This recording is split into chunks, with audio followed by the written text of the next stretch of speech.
বিশ্বের অনেক ছোট ছোট দেশে জনসংখ্যা বাড়তে দেখা গেল বিশ্বব্যাপী জনসংখ্যা বৃদ্ধির হার কমছে।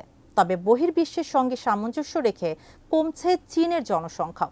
টানা তৃতীয়বারের মতো উদ্বেগজনক হারে কমেছে চীনের জনসংখ্যা। তবে চীনে কেন বারবার জনসংখ্যা হ্রাসের মতো সমস্যা দেখা দিচ্ছে, এ নিয়ে বিস্তারিত থাকছে শিহাব ইসলামের প্রতিবেদনে।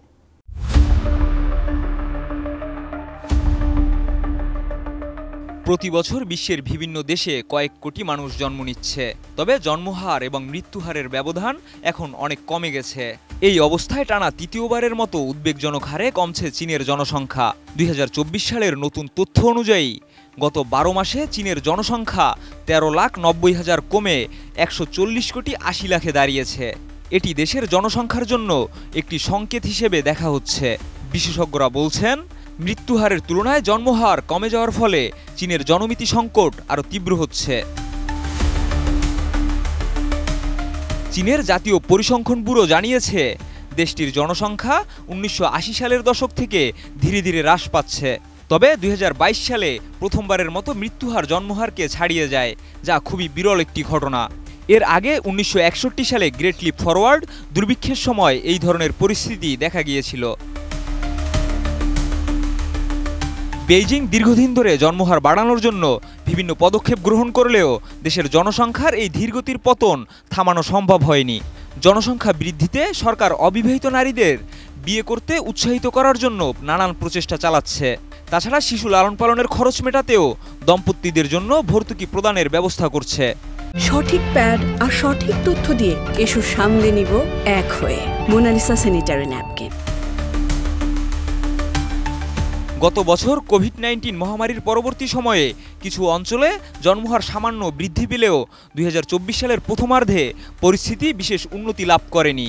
বিশেষজ্ঞরা বলছেন, এই ধারা আগের মতো কমবে না, বরং অব্যাহত থাকবে। এদিকে 2016 সালে চীন তাদের এক সন্তান নীতি বাতিল করার পরেও জনসংখ্যা বৃদ্ধির ক্ষেত্রে কাঙ্ক্ষিত পরিবর্তন দেখা যায়নি। 2021 সালে সরকার 3টি সন্তান নেওয়ার অনুমতি দিলেও উচ্চ নগর জীবনযাত্রার ব্যয়, ধীর অর্থনৈতিক প্রবৃদ্ধি এবং যুব বেকারত্বের উচ্চ হার নতুন প্রজন্মকে সন্তান ধারণে অনাগ্রহী করে তুলেছে। চীনের অর্থনীতি 2024 সালে 5% বৃদ্ধির লক্ষ্যমাত্রা পূর্ণ করেছে। তবে আগামী বছরগুলোতে জিডিপি প্রবৃদ্ধি আরও ধীর হবে বলে ধারণা করছে বিশেষজ্ঞরা। জনসংখ্যার এই অবনতির ফলে চীন অবসর গ্রহণের বাধ্যতামূলক বয়স বাড়ানোর পরিকল্পনা গ্রহণ করছে। পুরুষদের জন্য বয়স 60 থেকে 63 এবং নারীদের জন্য বয়স 55 থেকে 58 বছর পর্যন্ত বাড়ানো হয়েছে। এদিকে চীনের মতোই জাপান, দক্ষিণ কোরিয়া এবং তাইওয়ানও জনমিতি সংকটে ভুগছে। এই দেশগুলোর অভ্যন্তরীণ জনসংখ্যা হ্রাসের প্রবণতা বিশেষভাবে উদ্বেগজনক হয়ে উঠেছে। এছাড়া অভিবাসন সীমাবদ্ধতা এবং চিকিৎসা সুবিধার অভাবও সমস্যা আরও গভীর করছে। এই পরিস্থিতিতে চীনসহ এই অঞ্চলের দেশগুলোর জন্য এখন সবচেয়ে বড় চ্যালেঞ্জ হয়ে দাঁড়িয়েছে জনসংখ্যা বৃদ্ধির জন্য সঠিক নীতি গ্রহণ এবং তাদের অর্থনৈতিক প্রবৃদ্ধি ও জনমিতি পরিস্থিতি ঠিক রাখা। শিহাব ইসলাম, এটিএন নিউজ।